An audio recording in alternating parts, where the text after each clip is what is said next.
Halo semuanya, selamat datang di Teman Santai IPS. Tempatnya kita bahas segala hal tentang manusia, masyarakat, dan dunia tanpa bikin pusing. Bareng Ruli Sensei, selama beberapa menit ke depan kita bakal bedah materi IPS jadi obrolan yang ringan, seru tapi tetap bikin kamu makin insightful. Gimana dompet kalian hari ini? Masih tebal atau sudah mulai menipis karena kebanyakan jajan? Nah, hari ini Ruli Sensei mau bahas sesuatu yang jadi rebutan semua orang dan sering bikin pusing kalau nggak ada. Kita bakal bahas tentang uang. So, siapkan posisi paling nyaman dan yuk kita mulai obrolannya. Pernah nggak sih kamu membayangkan hidup di zaman gak ada uang? Kalau mau makan nasi, tapi punyanya cuma ayam, kita harus nyari orang yang punya nasi dan kebetulan lagi pengen makan ayam. Dan kita tukarkan. Itu namanya sistem barter. Tapi masalahnya, barter itu ribet banget. Belum tentu barang yang kita punya diinginkan orang lain di waktu yang sama. Makanya, manusia mulai mikir buat bikin alat perantara. Dulu orang sempat pakai kerang, garam, bahkan batu besar sebagai alat tukar.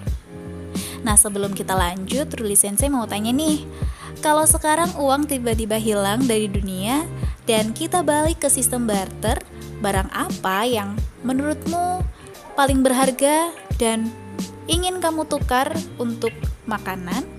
Coba tulis di kolom komentar ya. Oke, lanjut. Akhirnya terpilihlah logam dan kertas yang kita pakai sekarang. Tapi, gak sembarangan benda bisa jadi uang, woy. Menurut hasil Ruli Sensei belajar, ada syaratnya. Yang pertama, harus tahan lama. Yang kedua, gampang dibawa. Yang ketiga, tidak gampang dipalsukan. Dan yang terakhir, nilainya harus stabil. Uang itu sendiri punya fungsi asli, yaitu sebagai alat tukar dan satuan hitung. Bayangkan kalau nggak ada satuan hitung, gimana cara kita menentukan harga bakso sama harga HP? Masa harga bakso 2 mangkok, harga HP 1.000.000 mangkok? Kan bingung. Selain itu, ada fungsi turunan uang, seperti alat pembayaran yang sah dan alat penimbun kekayaan. Makanya ada istilah menabung, karena uang bisa disimpan untuk masa depan. Sekarang kita masuk ke zaman yang lebih canggih. Pernah nggak kalian keluar rumah, nggak bawa dompet, tapi tetap bisa jajan? Cuma modal HP dan scan.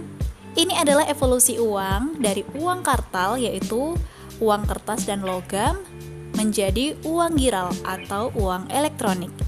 Ini membuat transaksi makin cepat, tapi hati-hati, karena kalau tidak pegang fisik uangnya, kadang kita jadi ngerasa gak keluar uang, padahal saldo sudah berkurang banyak.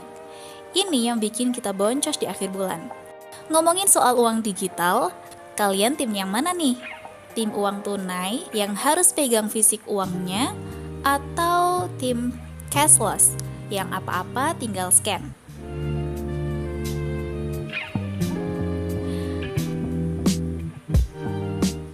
Ternyata uang itu bukan cuma soal kertas berwarna, tapi soal kepercayaan dan cara manusia mempermudah hidupnya.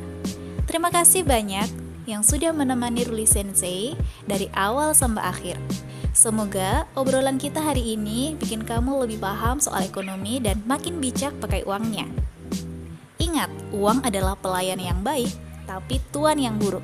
Jadi, kuasai uangmu, jangan biarkan uang menguasaimu.